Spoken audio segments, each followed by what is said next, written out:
Preço alto da morte precoce. O IPEA, o Instituto de Pesquisas Econômica Aplicada, aponta quanto custa para a economia o assassinato de jovens no país. Rodrigo tinha 20 anos e fazia jornalismo quando foi assassinado em 1999 por 4 assaltantes, um deles menor de idade. O prejuízo que a gente teve com a morte do Rodrigo, eu não sei se dá para mensurar. Nós tivemos um prejuízo moral, um prejuízo psicológico, um prejuízo de produtividade. Minha esposa, 30 anos professora, não conseguiu trabalhar mais. Ontem, José Gabriel Souza Oliveira, de 19 anos, morreu após uma briga com o porteiro de uma loja no centro de Embu das Artes, na Grande São Paulo. O autor dos disparos, Fernando Santana Pereira, de 36 anos, tem passagem pela polícia e está foragido.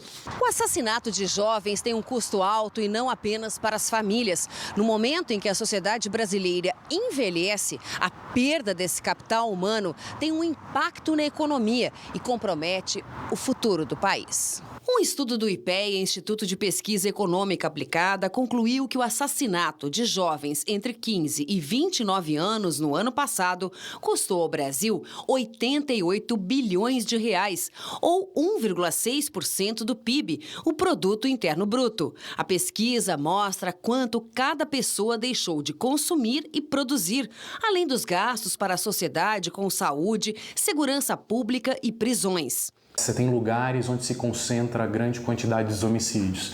Então, as políticas públicas têm que estar voltadas a esses lugares. Na estatística dos homicídios, a principal vítima de assassinatos no Brasil é a juventude pobre e de baixa escolaridade. A maioria é do sexo masculino. E para cada jovem branco assassinado, 2,7 negros são mortos. Reconstruir esses controles de vizinhança feitos nas vizinhanças ligadas a lazer, comunidade, cultura, esporte, que é a melhor forma de controle dos jovens, né? Olha só, alguns números aqui. O Brasil registrou em 2012, os últimos dados oficiais são de 2012 do DataSUS, 56.337 homicídios. 56 mil homicídios. Desses, 30.072 são de jovens, ou seja, 53,4%, mais da metade. Estamos perdendo a juventude de vira para a violência? É um resultado pavoroso, né, Ricardo? É uma coisa... Agora, é a grande questão das vidas das metrópoles, né? Isso é um fenômeno mais ou menos recente, é de algumas décadas para cá, das 4 décadas para cá, com a consolidação do processo de urbanização, as metrópoles, o crescimento das metrópoles, as zonas periféricas, a inexistência da presença do Estado é no sentido mais amplo, não é o Estado a delegacia de polícia, é o posto de saúde, é a escola, é a creche, em suma, são as instituições do Estado presente. E nas grandes cidades onde esse fenômeno trágico ocorre, não tem a presença do Estado. Você tem áreas que são liberadas até hoje. Nós aqui discutimos entusiasticamente, alguns, eu não, a criação das UPPs no Rio, e hoje vê-se que a criação das UPPs, em grande parte da cidade do Rio de Janeiro, foi um grande fracasso e foi usado eleitoralmente em 2010, na campanha presidencial e na campanha estadual para o governo do estado e tal. Então, você tem áreas aqui em São Paulo, em regiões periféricas de São Paulo, que esses dados são muito mais graves e, portanto, muito mais alarmantes. Esse é um problema, quer dizer, você não tem uma presença do Estado. Além do que, nós temos um problema na estrutura do aparelho policial, no tratamento da questão da segurança nas áreas mais complexas, mais problemáticas das grandes metrópoles. É um fenômeno do conjunto do Brasil e trágico fenômeno, né? Agora, o tal do bônus demográfico, né, Ayrton, acontece quando você tem mais gente em idade produtiva do que gente que já se aposentou. Então, isso favorece o crescimento. O Brasil, pelos índices de crescimento aí dos últimos anos, não tem aproveitado esse bônus demográfico. Esse tipo de situação aí da violência, que acaba com quem amanhã pode produzir, agrava esse quadro? Não, eu acho que não chega, porque são 56 mil, dos 56 mil, 30 mil jovens.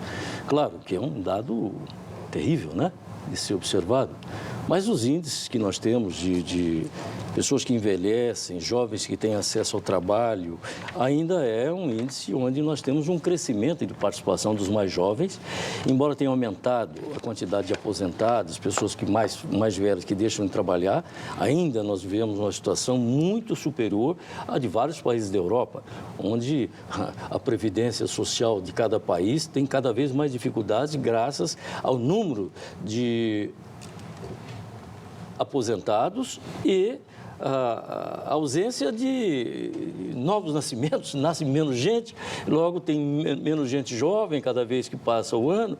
Então, eu acho que esse não é um dado que nos deve preocupar. São 56 mil homicídios. Não se fala aqui de latrocínios, porque não sei por que separa o latrocínio de homicídio nas estatísticas. Mas se for considerar os latrocínios, nós devemos bater o recorde no mundo de mortes de pessoas e, entre essas pessoas, de jovens. O que é um absurdo. E o Flávio Borges lembra pelo Twitter que a maioria de negros e pobres. Porque são as áreas mais afetadas, os pobres, entre os pobres os negros, que vivem nas regiões mais conflagradas. Né? Aí é um problema também na hora das condenações, quem passa nos presídios ou aqui de São Paulo, nos centros de detenção provisória, não é nada mais triste do que nos dias de visita, na noite anterior, as pessoas que ficam acampadas, familiares, né, que vão encontrar seus entes, tal, que estão lá presos, tal, e você não vê nenhum carro lá, você não vê nenhum rio. Quer dizer, aí mostra o outro lado, que a justiça no Brasil é claramente classista e étnica, né? Ela defende, ela pega o andar de baixo e preferencialmente os negros e pobres. Isso é explícito, os dados mostram isso. Isso não é argumento, isso é fato, né?